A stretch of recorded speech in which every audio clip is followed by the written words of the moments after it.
Wants to address that? Not every patient is necessarily appropriate for intensive care or chooses to have intensive care interventions. So those who are in intensive care at the moment are obviously appropriate for intensive care.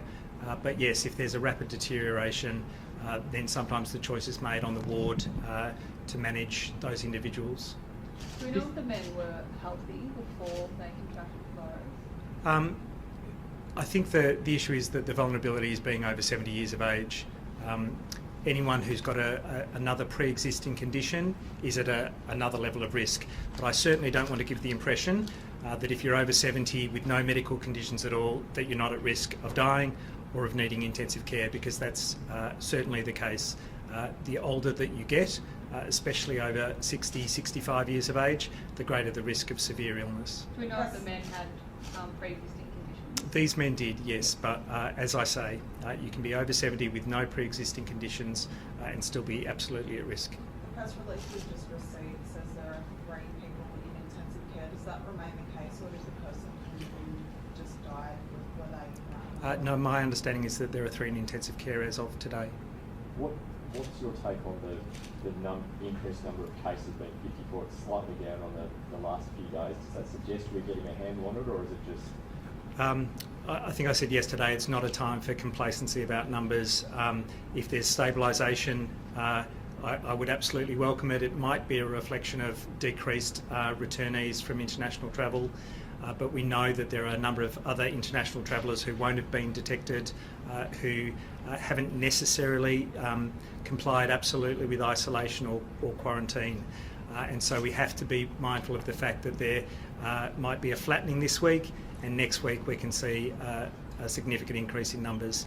So I welcome a flattening of numbers if it's sustained, but I certainly don't expect that it will be so. I think there are cases out there who have deferred the time to test, who can put others at risk, and those close contacts can then develop illness. So we have to keep a very close eye on how this is going. Brett, is now the time to act, to go to stage 3? Yesterday you tweeted, go hard, go fast. Is your recommendation to the government to go to stage 3 now? I've provided my advice to State Cabinet, to the Premier. The Premier will take that case to National Cabinet, and they'll make a call. I think if any of us fail as the elderly, as youth, in one suburb or another, in regional Victoria or Metro Melbourne, then we all fail. So I think it's important that we all do what we can across the country to make sure that we can keep this under wraps. So is it time to do that now? Sorry, my question was, is it time to do that now? Is now the time? Look, I think it's a matter for National Cabinet.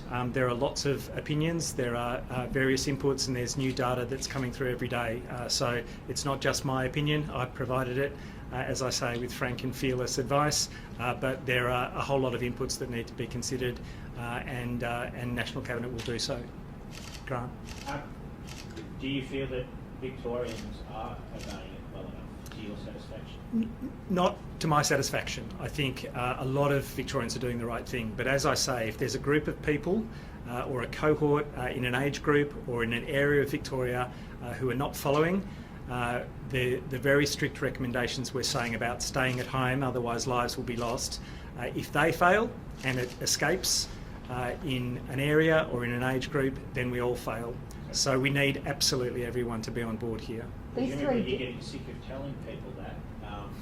I will never get sick of telling people it. It is a critical message. I'm happy to bang the drum on just how important it is at a family level, at a community level, wherever you are, in workplaces or elsewhere. This is the most important thing to get across, that if you don't have to be outside your home, then stay at home.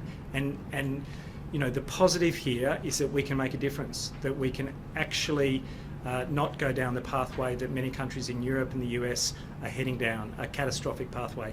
We can actually go down a different fate for ourselves, and we should. Brett, can you give us a sense of what stage 3 will look like when it comes? No, I can't. I think, we've seen that other jurisdictions internationally have taken more extreme measures. All of those options are available. We've not written anything off in terms of what might be applied. but I'm not going to speculate on what those decisions might be. Just with the testing, how long does it take? I know you may have been asked before, but how long does it take? Is there a lag? You say there's 520 confirmed cases now. Is that testing from, say, Tuesday? Is it people who were tested yesterday, just in terms of how long is that lag? I think the vast majority of tests are coming through within 24 hours. We've got over 3,000 tests that can be done each day, so there's a big capacity there now. The lags that I'm concerned about, the delays, are in people who are unwell and who don't test until 3 days later, or who don't test until a week later. That's still happening, and maybe because it's people who have mild illness. But if you're in quarantine and you've been flagged as greater risk, because those are the individuals who are at greater risk, then don't delay. If you've got symptoms, get tested, because you'll get a confirmed result and you'll be isolated and your close contacts will be followed up. So they're really important messages, that people shouldn't delay the time from developing symptoms and getting tested. Are your tracing activities starting to show some pretty clear kind of family trees where one infection relates to another, and there is a responsible behaviour that is having an impact? We're certainly following up all the close contacts of our cases. They are overwhelmingly doing the right thing because they've been flagged as close contacts. But for those who've travelled internationally, I think they don't identify quite the same way, that they're at a significant risk.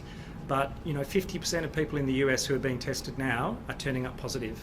So if you've come from the United States, if you've come from Europe, where there are hotspots or not known, you're probably at significant risk. So you really need to be considered as someone who's been a close contact of a confirmed case, because your risk of developing illness is not insubstantial.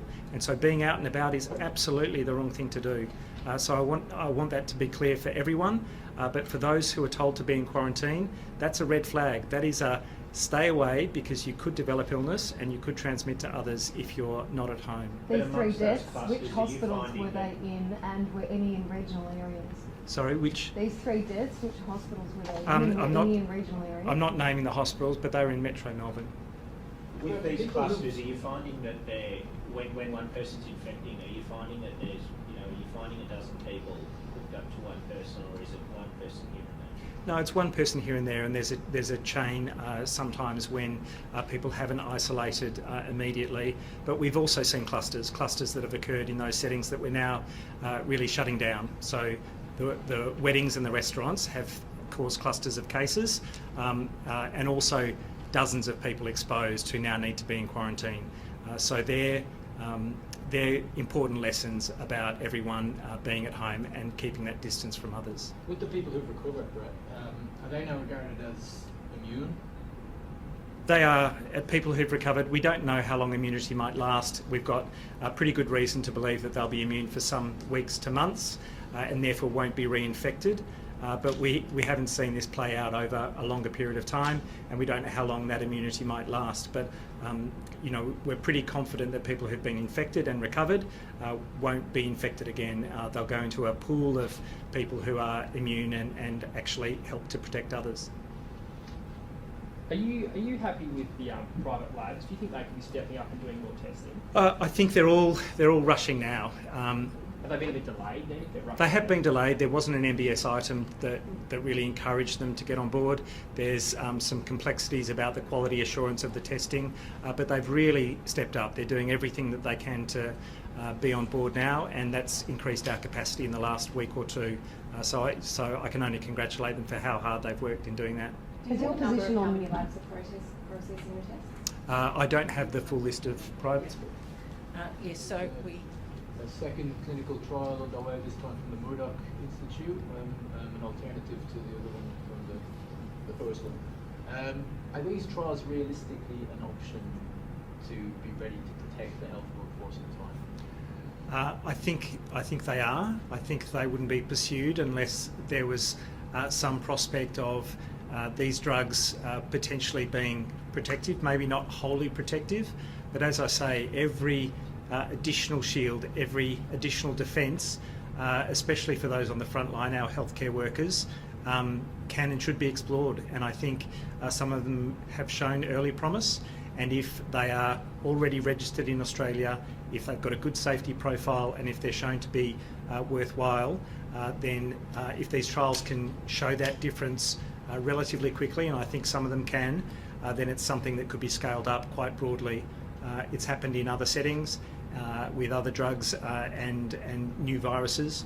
So we need to explore it, and I think it could be a game changer. It may not be something that can be applied across the population or change the whole course of this epidemic, but if it's additional protection for our healthcare workers, that's both peace of mind and literally saving them from illness, then we should do it. Do you fear we'll be sitting here again tomorrow talking about more Victorians who have died?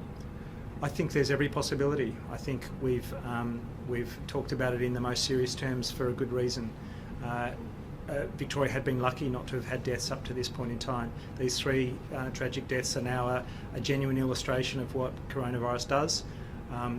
Deaths globally are at 20,000. There are 50,000 new infections around the world each day now. We're very close to 500,000 people infected. So, we don't have to have overactive imaginations to see what it could mean for Australia. So we absolutely have to keep our numbers down because infections down means fewer deaths. Are you believing firmly that we should move faster and harder now? I think that we have to consider where we might be in 2 weeks and think about the interventions that we could make now that mean that we make a difference 2 weeks from now.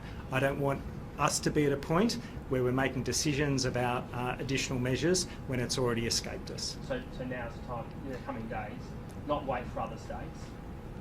As I say, that's a matter for National Cabinet. I've provided my advice to the Premier and they'll make all the considerations based on the evidence that comes in every day. Thank you.